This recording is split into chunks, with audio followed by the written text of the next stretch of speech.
Dobar dan, poštovani i dragi koleginice i kolege, i dobrodošli na Institut za noviju istoriju Srbije.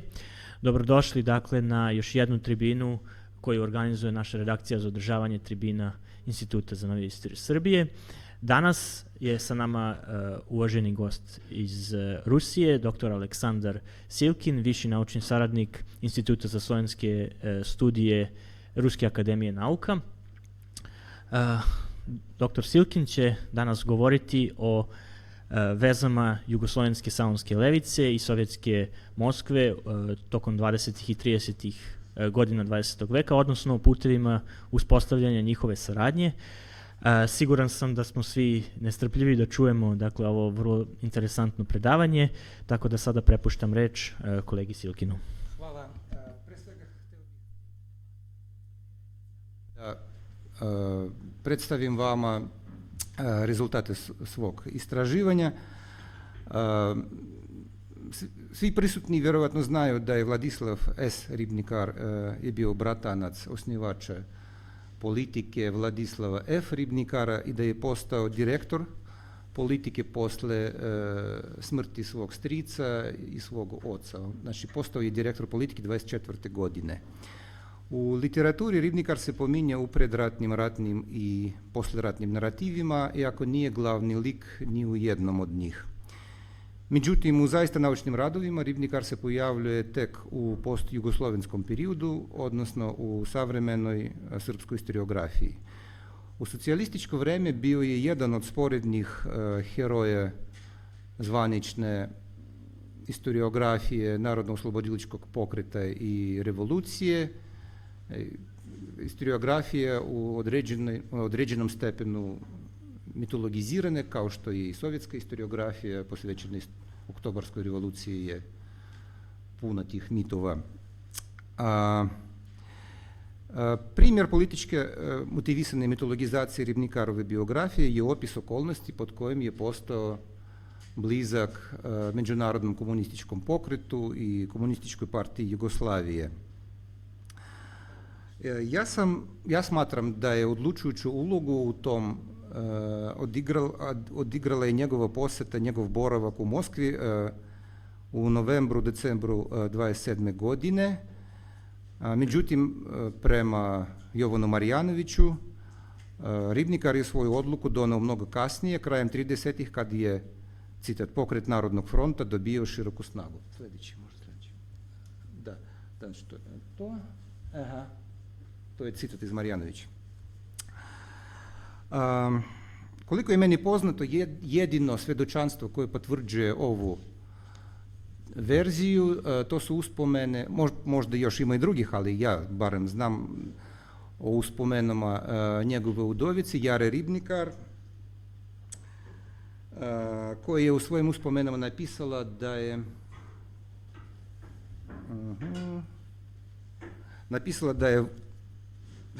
da je Tito svom ličnom šarmom namamio Vladislava Ribnikara da se poveže sa komunističkom partijom Jugoslavije. Da, i da je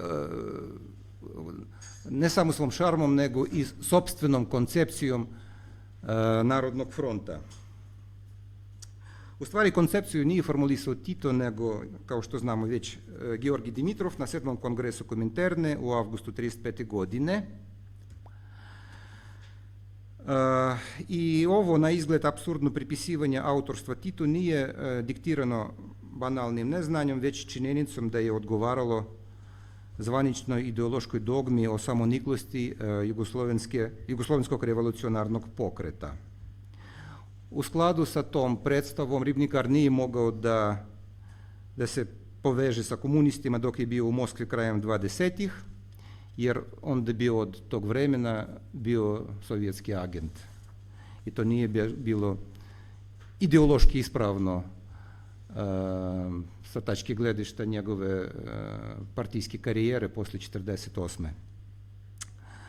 Bilo je ispravno verovati da je Tito ga privukao u drugoj polovini 30-ih. Kad je reč o Drugom svjetskom ratu, Ribnikar se pojavljuje u radovima kao lik u klasičnom trileru o partizanskom podzemlju koji vešto nadmudruje okrutne, ali glupe naciste. Što se tiče njegove aktivnosti poslije Drugog svjetskog rata do smrti u 55. godine, opšti pregled tih aktivnosti pruža knjiga Gorana Miloradovića Lepota pod nadzorom, sovjetski kulturni utjecaj u Jugoslaviji, u kojoj Ribnikar se pojavljuje kao jedan od arhitekata državne kulturne politike.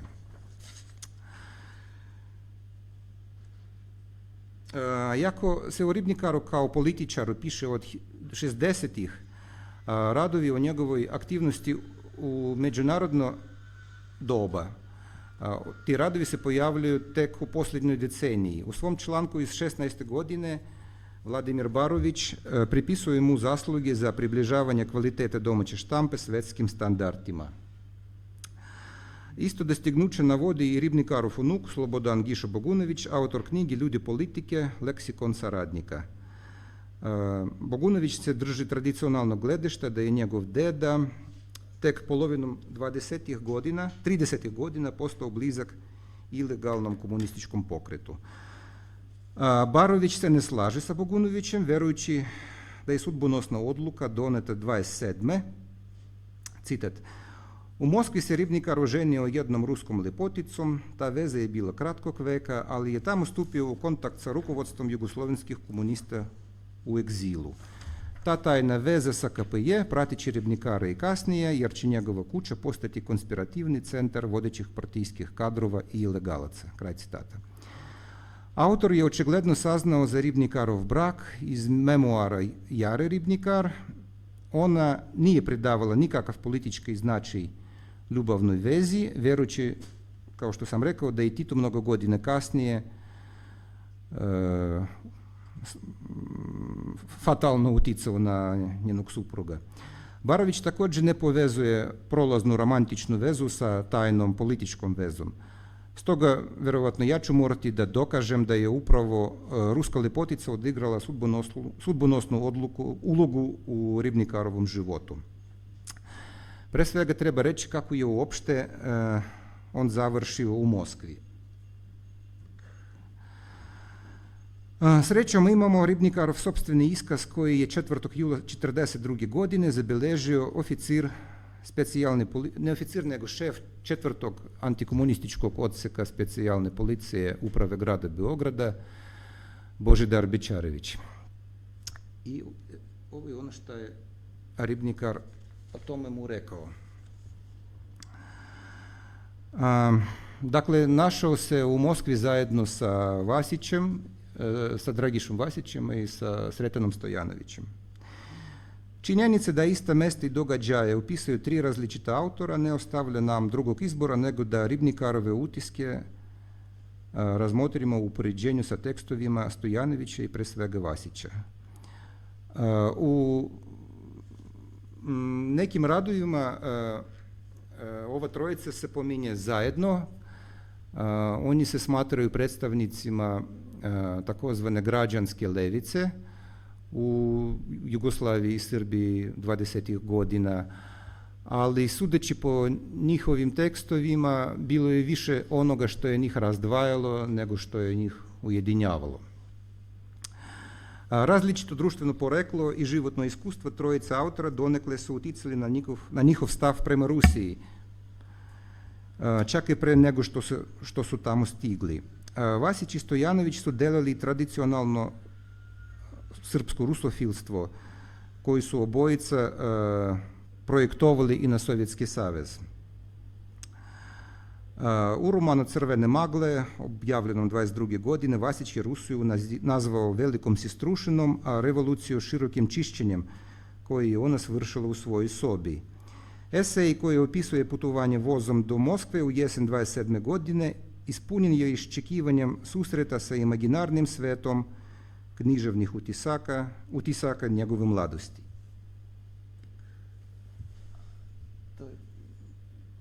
Ne. Možda preduši. Da, to je to. Verovatno Vasić, da. Aha. Ribnikar, apriorno nije gajao topla osjećanja prema Rusiji, ni carskoj, ni sovjetskoj. Delimično zato što se kao ličnost formirao ne u srpskoj, već u francuskoj sredini, ali samo delimično, jer primjer Dragoljuba Jovanovića dokazuje da je i čovjek koji je završio Sorbonu i odbranio doktorat u Sorboni, mogao je da bude rusofil. Od značaja su bile i Ribnikarove lične osobine, naime arogantan i podsmešljiv stav prema svemu, od prirodnih pojava do članova porodice, kao što o tome piše njegova udovica. Takav je ton uvodnika na putu ka Crvenoj Moskvi, objavljenog 22. decembra 27. godine. Ne poričući metafizički značaj granice, Ribnikar ga je formulisao kao da prkosi evropskim levičarskim intelektualcima i Vasiću lično.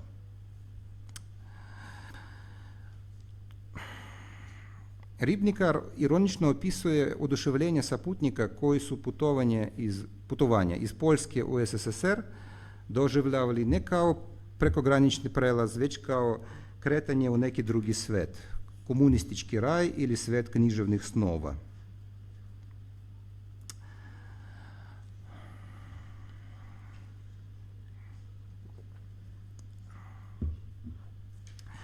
Ne štedi Ribnikar ni domaćine. Svečanost dočeka na graničnoj stanici Njegorele, imamo tu sliku, to je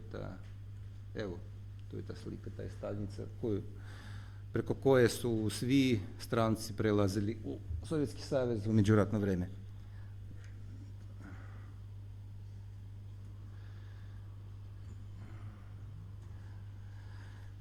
Dakle, ne štedi ni sovjetsku stranu, svečanost dočeka na graničnoj stanici namjerno se obezvređuje opisom kako prozaičnih detalja ceremonije, tako i neprikladnih osobina domaćina.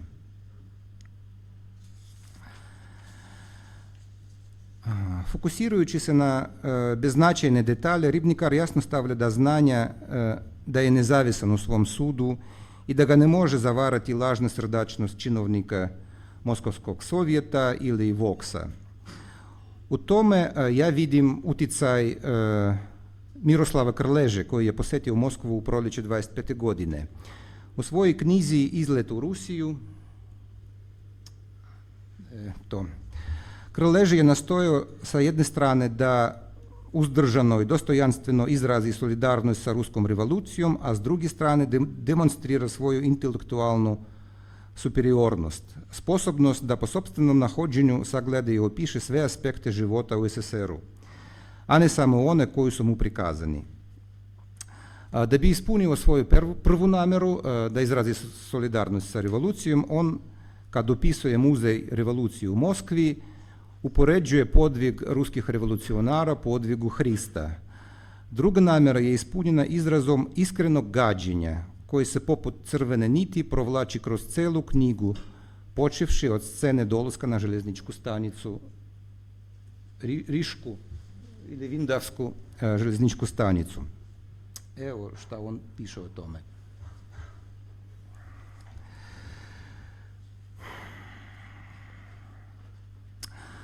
Da se vratimo Vasiću i Ribnikaru. Razlika u percepciji između njih ostala je prisutna i po njihovom dolasku u Moskvu. Vasić je opsednut zavetom da sunarodnicima ponese najpošteniji izvještaj o zemlji, koju voli, koju je jedva čekao da vidi, u kojoj nikad ranije nije bio, o kojoj je najsuprotnije slušao i čitao. Međutim, dani prolaze i čovjek sve više osjeća kako je težak teret uzeo na sebe. Nekoliko dana kasnije u poglavlju sa naslovom Lutanje Vasić priznaje da mu je sovjetska stvarnost neshvatljiva. Citat: jer svuda gdje god čovjek ode neće naći ono što je tražio i ono što je nužno da bi odlučio o pitanju koje ga muči.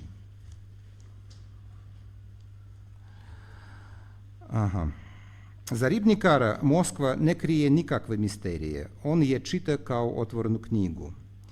U članku Šetnja Moskovskom ulicom Ribnikar, kao Krleže pre njega, opisuje bedu i prljavštinu. Citat: pođite ulicom kroz crvenu prestonicu, ma kojom ulicom jer su sve iste, uske, prljave, blatnjave, sa sitnom turskom, azijskom, kaldrmom, sa uskim trotoarima preko kojih se svet gura kao na našem korzu.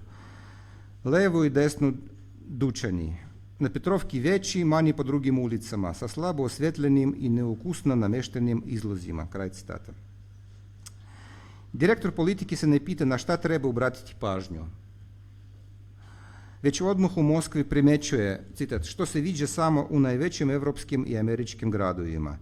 Radi se o semaforima koji međutim ne sprečavaju saobraćajne gužve i nesreće. Ovo u početku zbunjuje ribnikara, ali on se brzo snalazi.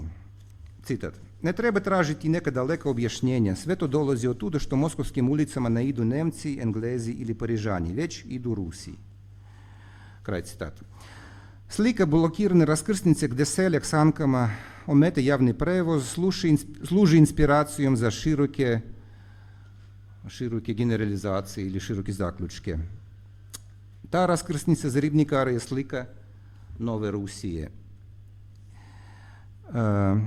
On piše: imate milicionara koji razumno i vešto rukuje o najmodernijim spravama i mužika koji je svojim primitivnim saonicama preprečio put autobusu. Po njegovom mišljenju za gužvu na raskrsnici kriva je lampa ili neko drugi, jer takav je Rus. On sebi uvek nađe opravdanje. Da se moskovski saobraćaj uredi, trebalo bi da Rus ne bude više Rus. Da se sovjetski sistem izgradi, trebalo bi isto to. Kraj citata. U svoje mišljenje ribnikar se uverio nakon što je obišao par sela u okolini Moskvi, čiji su stanovnici uzdržano govorili o sovjetskoj vlasti. Ovo je njegovo mišljenje. Gde je to? To sam... Da, to je to. Znači, dakle, Rus u celini nije još sazreo za kolektivni život i za socijalizam. Moramo da naglasimo da ribnikar nije dovodio u pitanje ciljeve politike bolševika. Nije ga zanimalo uopšte kojim sredstvima ti ciljevi bi se postigli. I po ovom pitanju također direktor politike se razlikovao od Vasića, koji je bio zabrinut zbog cene koji je ruski narod morao da plati za veliki eksperiment i napregnuto traženje. Vasiću ova cena činila se previsokom, sudeći po njegovom priznanju da mu nedostaje nerava da ove muke rađenja gleda otvorenih očiju. Ali uprkos razlikama Vasićevi i ribnikarovi tekstovi imaju jednu zajedničku osobinu. Podjednako nisu bili zadovoljavajući za one koji su njih pozvali da dođu u Moskvu. Ono što su Sovjeti od gostiju očekivali nisu bila razmišljanja i sumnje u uspjeh bolševika, već jednostavan opis prednosti socijalističkog sistema u odnosu na buržoaski. I to mi znamo iz različitih izvora. Najuspješniji opis toga što su Sovjeti očekivali od tih gostiju, to je knjiga Panaite i Strati, koja je pre par godina objavljena na ruskom, a napisana je, verujem, na francuskom izvorno. Dakle, Vasićevi i ribnikarovi utisci o onomu što su vidjeli svojim očima, jako su bili pozitivni, istovremeno su bili i kontradiktorni. Na primjer, obojici se svidjelo tekstilno preduzeće Trehogorna manufaktura. U svakom slučaju, i jedan i drugi ponovili su glavnu tezu koju su naučili tokom obilaska. Radnici su gazde fabrike. Ribnikar je čak naslovio svoj tekst Tvrđava sa 7100 diktatora. Sa posebnom oduševljenjem opisana je radnička menza. Ribnikar čak je priznao da je to, citat, jedina kafana u kojoj je ručao sa sigurnošću da neće pojesti ništa nečisto. Pred mojim očima prao se tanjir iz koga ću jesti, kuvao se boršč i pekao teleći kotlet s krompirom. I van svake sumnje ove reči bi savršeno zadovoljile one koji su ga poslali u fabriku, da nije dodao na kraju, citat: u Moskvi jeo sam u nekih 20 raznih kafana, od najboljih do sasvim siromašnih, od užasno skupih za strance do nevjerovatno jeftinih. I svuda sam ovdje, jeo sam rđavo i imao sam utisak da je sve prljavo, kao što je i na ulici i u kući sve prljavo. Zaista, radnici trehogorne manufakture su elite revolucije. Kraj citata. Što je fenomen opisan u srpskim tekstovima bio apstraktniji i nejasniji, to su ti tekstovi više odgovarali željama Sovjeta. Jer o nečemu što nisu vidjeli svojim očima, Vasić, Ribnikar i Stojanović nisu mogli imati drugo mišljenje osim onog koje im je nametnuto. Takav je Stojanovićev opis uspjeha sovjetske nauke. On piše da iako nije tako blizak nauci, on ne sumnja da u SSR-u ona je zaštićena, cenjena i na tom polju radi se najintenzivnije. Da bi se to uverio, treba da se pročita nekoliko brojeva biltena za informaciju koju izdaje Vox. Da, toliko imali smo naučnika. U navođenju broja tih naučnih radnika nije teško prepoznati jednu od glavnih tehnika sovjetske propagande, koje se sastojilo u pružanju strancu, čak i najnepristrasnijem strancu, pouzdanih statističkih podataka. Bez mogućnosti potvrde ili opovrgavanja ti podaci su trebalo da posluže kao dokaz veličine sovjetskog eksperimenta. Prema rečima Artura Kjoslera, čitalac je bombardovan, citat, baražom brojki o proizvodnji, građevinarstvu, obrazovanju, transportu i tako dalje. Ova dimna zavesa je skrivala sovjetski svakodnevni život i stvarne ljudske sudbine. Ribnikar u prvim redovima svog članka Društvene klase u Rusiji, članka objavljenog 21. januara 28. godine, na izgled uvjerava da neće upasti u ovu zamku, da neće mu smetati ta dimna zavesa. Evo što on piše u prvom pasusu. Međutim, već u sljedećoj rečenici tok misli se menja na 180 stepeni. Brojki i dijagramu ipak treba verovati. Dakle, sovjetska državna statistika ne samo vještina, već jedna nauka koja ne postoji ni u jednoj drugoj zemlji. Kao i kod Stojanovića, pominjanje da takva nauka ne postoji nigde drugde u svetu sugeriše da sve navedeno nije rezultat Ribnikarovih sopstvenih razmišljanja. U njegovo ime učinjen je pokušaj da se rehabilituje statistika koristeći dobro poznati demagoški trik. Prvi pasus priznaje očigledno, sovjetska statistika je diskreditovana na zapadu, ali drugi zamjenjuje tezu. Konkretno, dok kritičari bolševika ističu da je brojka u principu dimna zavesa u arsenalu propagandiste, bez obzira na to koliko je pouzdana, Ribnikar pokušava da opovrgne svog protivnika zamjenjujući njegov argument sljedećim. Sovjetskoj statistici se ne veruje jer je netačna. Ovaj ubačeni argument se zatim osporava tvrdnjom da je sovjetska statistika u svom izvornom obliku svakako pouzdana, dok se na zapadu krivicom nekih beskrupuloznih novinara objavljuju falsifikovane nepotpune brojke. U člancima Društvene klase u Rusiji i dalje je socijalizacija moguća. Također, ti članci su također odraz sovjetske propagande. Briljantni izgledi za poljoprivrednu proizvodnju i industrializaciju u SSR-u predstavljeni su u kontrastu sa sumornom slikom predratne Rusije, koja je opisana kao jedna od najzaostalijih zemalja u Europi i polukolonije. Ova tvrdnja je doslovna kopija objavljenog govora predsjednika sovjetske vlade tog vremena Alekseja Rikova, govora koji je on održao na kongresu prijatelja SSR-a također u novembru 27. godine.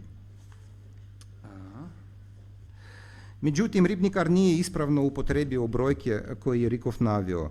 Stoga je čitalac obavešten da je 1915. godine strani kapital uložen u rusku privredu iznosio 2205 milijuna rubalja i samo u ruske željeznice stranci su uložili preko 3 milijarde rubalja. Na kraju se ostaje pitati ili su strane investicije iznosile fantastičnih 5 milijardi 206 milijuna ili ribnikar nije znao koliko milijuna ima u milijardi. A da ne pominjemo da je takva investiciona atraktivnost države neubedljiv dokaz polukolonijalnog statusa te države. Reprodukcija propagandnih klišeja nalazi se i u članku Nova sovjetska buržoazija posvećenom NEP-u. Ribnikar se osjeća borbi država sa privatnim kapitalom i u duhu Stalinove teze o zaoštravanju klasne borbe kako se približavamo socijalizmu, osuđuje inteligenciju i takozvane bivše ljude.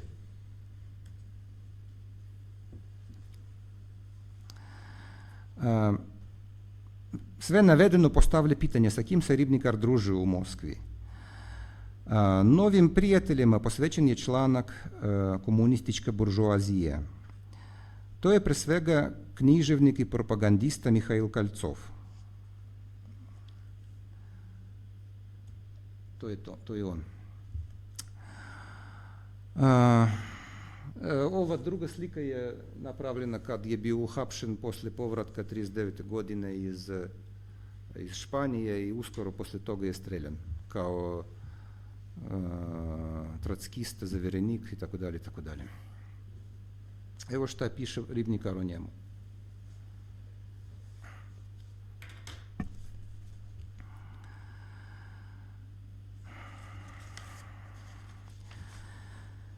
Neke od Koltsovljevih osobina mogli su se naći i u samom Ribnikaru. Verovatno zato se on osjećao veoma prijatno u Koltsovljevom društvu. Pozvao me i bio na ručak i vrlo ljubazno dočekao zajedno sa svojom simpatičnom ženom. Iznenadio mi je njegov lepo namešten stan od 4 sobe i bogata biblioteka. Dobro stilizovana služavka služila i nas oko stola. Sve to vrlo se retko nalazi u Moskvi. Verovatno kod Koltsova Ribnikar po drugi put u SSR-u nije zadrhtao od sve prisutne prljavštine i ručao je sa poverenjem da neće pojesti ništa pokvareno. Još važnije od toga, ovo novo poznanstvo značilo je poziv u Koltsovljev salon, gde su se diplomate, zapadni novinari i drugi stranci mešali sa sovjetskom bojemskom elitom. Brat Koltsova, Boris Jefimov, umetnik karikaturista, piše o tom druženju kako se ono odvijalo početkom 30. godina. Evo što on piše. Ali za iznenađenje Ribnikar ništa ne pominje, ništa slično, ne piše ništa o tome. Iako je bio sam poznat kao pripadnik bojemskog društva i salonski komunista. Svoj izveštaj o kontaktima sa prijateljem Koltsovim, 2 puta ga zove prijateljem, i drugim Koltsovljevim drugarima, Ribnikar završava izuzetno oštrom karakterizacijom.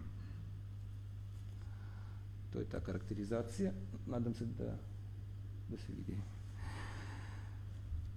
Dakle, Koltsov i drugi slični njemu su neprijatelji sovjetske vlasti, oportunisti, komunistička buržoazija i tako dalje.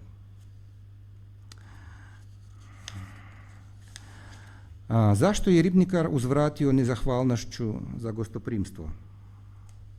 Možda zato što je upravo na tim prijemima posredovanjem Koltsova upoznao tu fatalnu rusku lepoticu.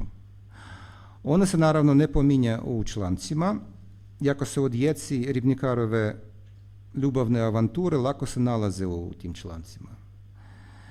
Pre nego što na njih obratimo pažnju, treba napomenuti da je Ribnikar počeo da pokazuje interesovanje za žene odmah po dolasku u Sovjetski savez. U članku o Nepovcima on se žali kako su bljuzgavica i prljavština primoravali Moskovljanke da nose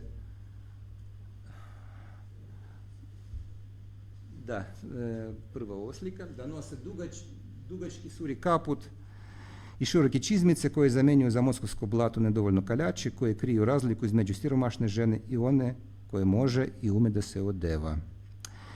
Ribnikar je podelio svoje zapažanja sa izvjesnim komunistom koji mu je savjetovao da ne sudi o sovjetskim ženama po istim standardima kao o onima iz evropskih gradova. Citat: vaše se oko priviklo na modnu parijsku liniju i sve što je van te linije vama se čini neelegantno i prosto.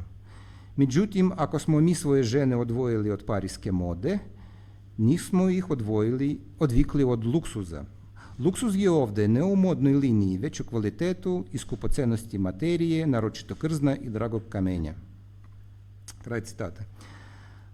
Nakon što je još malo prošetao gradom, Ribnikar je prihvatio ovo objašnjenje, ističući međutim da bolševici nisu obezbedili svojim damama najznačajniji luksuzni predmet.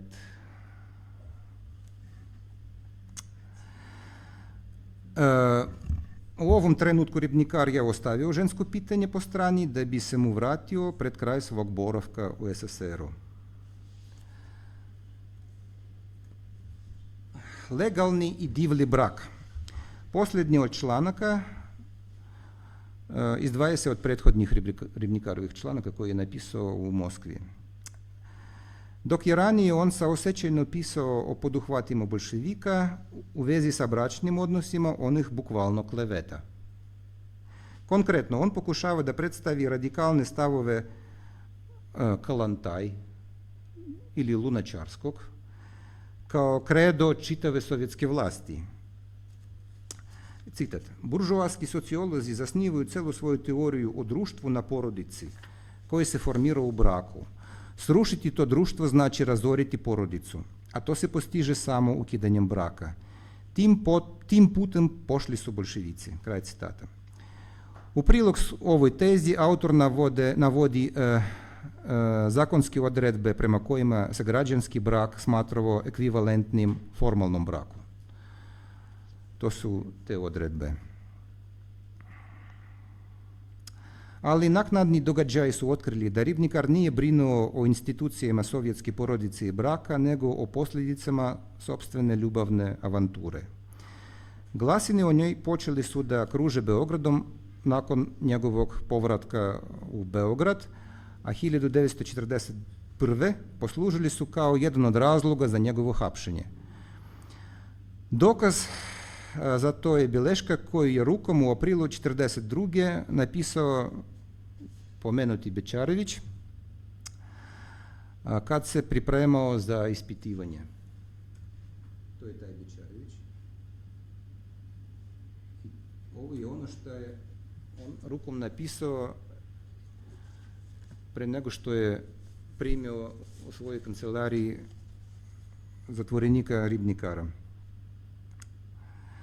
Ovim pitanjima Bečarević je namjeravao da satera u ćošak bivšeg direktora zatvorene politike.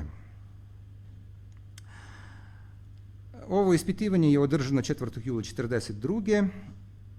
i tokom ovog ispitivanja Ribnikar izjavio je sljedeće. Citat: tačno je da sam se u Moskvi upoznao sa jednom mladom Ruskinjom koja se zvala Evgenija. Ona je tada bila vrlo mlada i ni u kom slučaju nije mogla imati više od 17 godina. Ja sam u Moskvi ostao oko 2 mjeseca i ona je dolazila kod mene u hotel otprilike oko 1 mjesec dana. Nije isključena mogućnost da je bila i kakav sovjetski agent, ali meni kao takva nije bila poznata. Moramo da odamo priznanje zatvoreniku koji u kritičkoj situaciji izabrao je jedinu taktiku koja mu je bila dostupna. Naime, da prizna mani zločin koji nije ni malo zanimao Bečarevića, a da porekne sve ostalo. Šta je on rekao? Čitava ova stvar nije imala nikakav politički ili zakulisani karakter, već je isključivo došla kao rezultat lakomislenosti jednog mladog čoveka u trci za avanturama i provodom. Ova građa koju ja citiram se čuva u Istorijskom arhivu Beograda u fondu Specijalna policija Uprave grada Beograda. Čini mi se da se tako taj fond zove. Kasnije događaje Ribnikar je opisao na najbezbedniji mogući način, koristeći činjenicu da je ključni svedok svih tih događaja Živojin Balukdžić već je umro u septembru 1941. godine. Stoga Ribnikara ništa nije sprečilo da izostavi detalje svog oproštaja od Evgenije. To je Balukdžić. Ovo je ono što je Ribnikar rekao o tome kako je napustio Moskvu.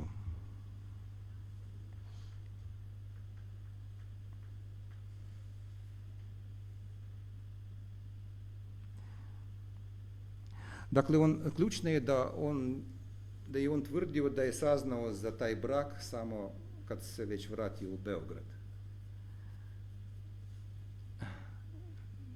Tu je nastavak.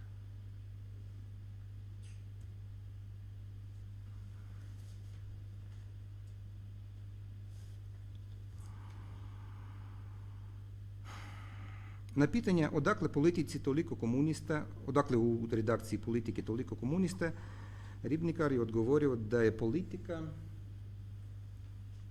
kao jedan veliki list imala i veliki broj svojih saradnika i dopisnika koji se često penjao na nekoliko stotina. Oni su svakako bili raznih političkih ubjeđenja.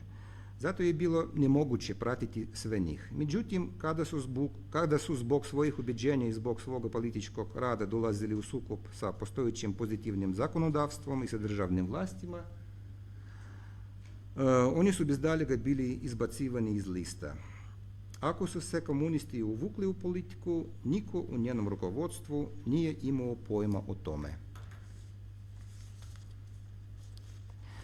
Da smo bili na mjestu Bičarevića, ne bismo propustili priliku da postavimo Ribnikaru nekoliko pitanja u vezi sa njegovim prikazom onoga što se dogodilo u Moskvi i Berlinu. Da li su ga sovjetske tajne službe upoznale sa tom ženom i prisilile ga da se oženi, samo da bi mu potom dale slobodu da ode sam?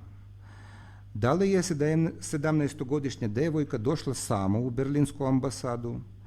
Kako je znala da je Berlin mjesto gdje treba da ide? Da li je znala da je jugoslovenski poslanik tamo prijatelj porodice od beglog muža? Zašto je Balukdžić pozvao Ribnikara da dođe u Berlin umjesto da se riješi devojke na bilo koji mogući način? Zašto je Ribnikar, koji je već jednom pobegao od svoje mlade žene, ovog puta otišao na sastanak sa njom?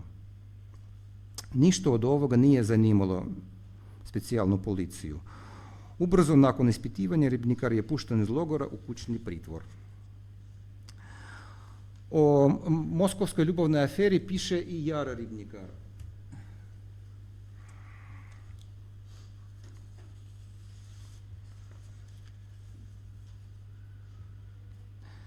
Dakle, on piše o tome da se on sa njom video i posle Drugog svjetskog rata, kad je došao kao član zvanične jugoslovenske delegacije u Moskvu i Petrograd, Leningrad. Ovaj citat je u skladu sa tezom da je Tito lično podsticao vladu na saradnju sa komunističkom partijom negde u drugoj polovini 30-ih. Pre toga nije mogao imati nikakve odnose sa Moskvom kao centrom međunarodnog komunističkog pokreta. Zbog toga je špijunska priča bila cenzurisana, a cela priča o Ribnikarovom boravku u Moskvi svedena je samo na melodramu. Ipak, čak i u ovom obliku, ona ispravlja i dopunjuje informacije iz izvještaja o ispitivanju. Ribnikar je priznao svojoj drugoj supruzi i svojoj udovici da se on oženio u SSR-u i da je otišao u Berlin da traži pomoć od Balukdžića ne iz Beograda, već direktno iz Moskve. Što se tiče njegovog drugog susreta sa Evgenijom 1945. godine, taj susret mnogo govori o stavu sovjetskih specijalnih službi prema Ribnikaru. Dakle, to je taj hotel Savoy gdje su se vidjeli u Moskvi. Dakle, ako odvojimo činjenice od laži i fikcije, možemo rekonstruisati sliku onoga šta se dogodilo. Slika koja sliku koja je vjerodostojnija od one u kojoj je sovjetska tinejdžerka po svom sopstvenom nahođenju putuje u Berlin i nogom otvara vrata kancelarije jugoslovenskog poslanika. Dakle, u Moskvi je Ribnikar kao i svi strani gosti bio pod nadzorom nadležnih organa. Preko Koljcova ili nekog drugog organizatora boemskog života Ribnikar je upoznao Evgeniju, koji je počela redovno da ga posećuje u hotelu Savoy. Kad je on odlučio da je njihova ljubavna veza završena i da je vreme za rastanak, ona se proglasila maloletnom. Za seksualne odnose sa maloljetnicom Ribnikaru je pretila kazna do 5 godina zatvora prema kaznenom zakoniku, da, tako se to zove, iz 1926. godine. Samozvanični brak mogao je da ga sačuva i da sačuva istovremeno čast devojke.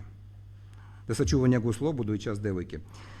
Verovatno su postojali i neki drugi uslovi za puštanje iz bolševičkog zatočeništva, ali Ribnikar o tim uslovima nije razgovarao sa Evgenijom, već sa onima koje je u protokolu ispitivanja nazvao Sovjetima. Malo je verovatno da bi oni, nakon što su namamili svoju žrtvu u medenu zamku, dozvolili joj da isklizne. Stoga je Ribnikar morao biti popustljiv da bi napustio SSSR. Jedino što se njemu trebalo bilo je da pređe granicu i stigne do Njemačke, gdje bi mu stari porodični prijatelj i čovjek od povjerenja kralja Aleksandra Živojin Bolugdžić pomogao da se reši saputnice. Dakle, mladi par je zajedno stigao u Berlin, gdje je uz Balugdžićevo učešće održana druga runda pregovora o tome na šta je Ribnikar bio spreman da pristane u zamjenu za svoju slobodu. Razvod je na kraju obavljen u sovjetskom diplomatskom predstavništvu, kao što je pretpostavio i Bičarević. Na šta je tačno Ribnikar pristao, to ostaje nepoznato. Malo je verovatno da se od njega očekivalo da se bavi bilo kakvim ozbiljnim i legalnim radom. Zahtevi su morali biti jasni, a istovremeno ne i opterećujući, kako bi ih Ribnikar lakše i brže prihvatio. Možda su ga zamolili da ne odbije pomoć kad je zatraži neki drug iz partije. Verovatno je tako da su se suvi komunisti i okupili u velikom broju u redakciji Politike. Može se pretpostaviti da je sovjetska obavještajna služba neizmjenično smatrala direktora Politike vrednim agentom. To dokazuje činjenica da je ponovo sreo Evgeniju nakon završetka rata. Malo je verovatno da se to dogodilo na Ribnikarovu inicijativu. A Evgenija, čak i da je željela da se vidi sa bivšim mužem, ne bi mogla da mu priđe. Nije ih ponovo spojila nostalgija, već želje Sovjeta da pokažu Ribnikaru da ni on, ni obaveze koje je preuzeo pre 18 godina, da je to nije zaboravljeno. Organizovanje takvog susreta mora da nije bio lag zadatak. Potrebno je bilo pronaći Ribnikarov dosije, utvrditi kako je regrutovan, pronaći Evgeniju i pripremiti je kako bi je Ribnikar prepoznao kao tigricu. Prisustvo sovjetskih agenata među jugoslovenskim delegacijama koji su posjećivali SSR od kraja 1944. godine nije ništa novo. Najpoznatiji od njih Fjodor Mahin. Utvrđivanje verovatnog vremena i okolnosti regrutovanja Vladislava Ribnikara nije jedini rezultat mog istraživanja. Da se on postigne taj cilj, nije trebalo čitati sve ono što je napisao u Moskvi. Međutim, slika autora, taj lirički heroj, kako se to zove u poeziji, ta slika je zanimljiva kad se uporedi sa slikom koja dominira savremenim delima posvećenim zapadnim putnicima koji su posjetili SSR u međuratno vreme. Tipično to je levičarski intelektualac, otuđen, kako to piše Paul Hollander, od svog buržoaskog društva, ali ispunjen nadama u određeno revolucionarno društvo, u sovjetsko dakle. Ruski filozof Mihail Riklin je ponudio kratku, ali sažetu diferencijaciju takvih ljudi. Citat. Među njima su bili iskreni vernici koji su se pridružili nacionalnim komunističkim partijama. sprovodeći liniju Kominterne, koji su pretrpili poraz u svojim buržoaskim zemljama i pronašli utočište u izabranoj domovini, u SSR-u. Bilo je i vernika drugačije vrste, poznatih intelektualaca koji su saosećali sa sovjetskim eksperimentom i javno ga podržavali. Njihove imena su nosile veliku propagandnu vrednost. Pridružila im se velika grupa saputnika koji su, iako nisu bili članovi partije, također putovali u svetu zemlju bolševizma da bi izvještavali o dostignućima nove vlasti. Lepeza njihovih mišljenja protezala se od bezuslovne podrške i veličanja do saosećajne, mada rezervisane procene onoga što su vidjeli. Kraj citata. Dragiša Vasić mogao bi se smjestiti u drugu ili treću grupu. Divio se, ali se istovremeno plašio velikog eksperimenta i napregnutog traženja. I kao mnogi evropski intelektualci, njegov pristup SSR-u zasnivao se na književnim utiscima iz djetinjstva, koji je naivno ekstrapolirao na sovjetsku stvarnost.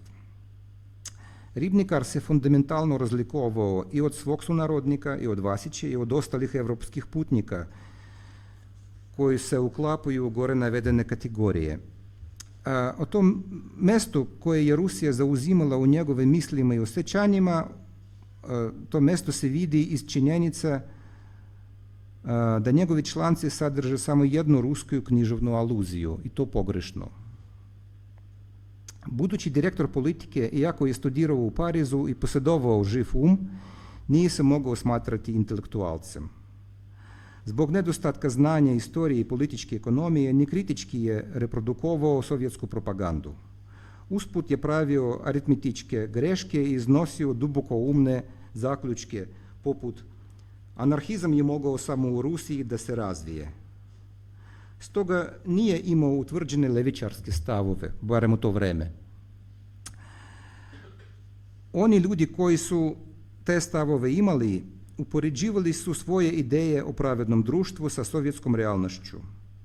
Citat: objektivno orijentisan putnik očekuje da Rusija ostvari san o socijalizmu. Tako je mađarski pesnik Đule Iješ opisao težnje mnogih hiljada Vasića, Stojanovića i drugih. Ribnikar nije imao takve težnje. O izgledima izgradnje sovjetskog sistema i karakteru ruskog naroda raspravljao je površno posmatrajući seljaka kako sankama blokira autobus. Istovremeno bio je potpuno ravnodušan i prema seljaku i prema Sovjetima koji su tog seljaka navikavali na kolektivizam. Zašto je on uopšte došao u Rusiju ako ne zbog sna o socijalizmu?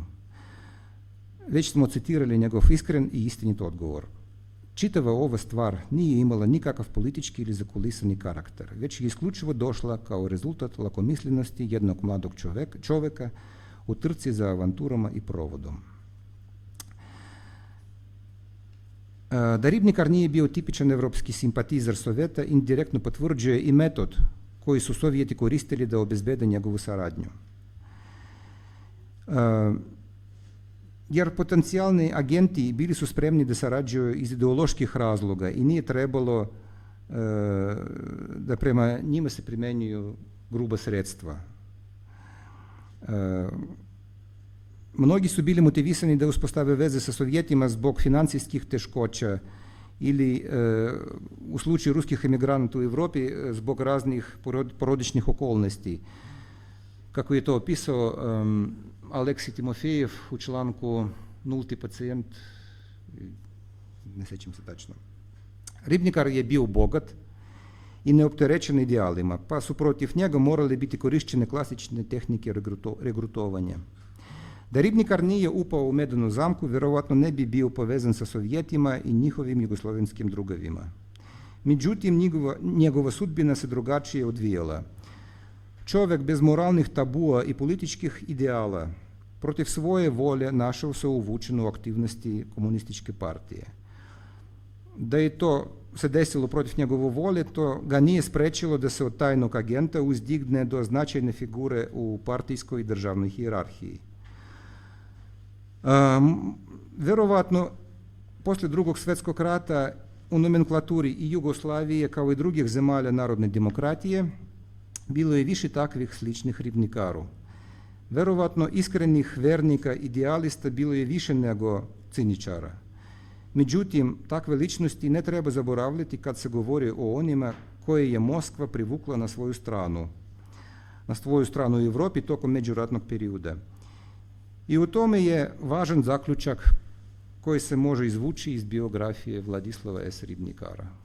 Hvala na pažnji.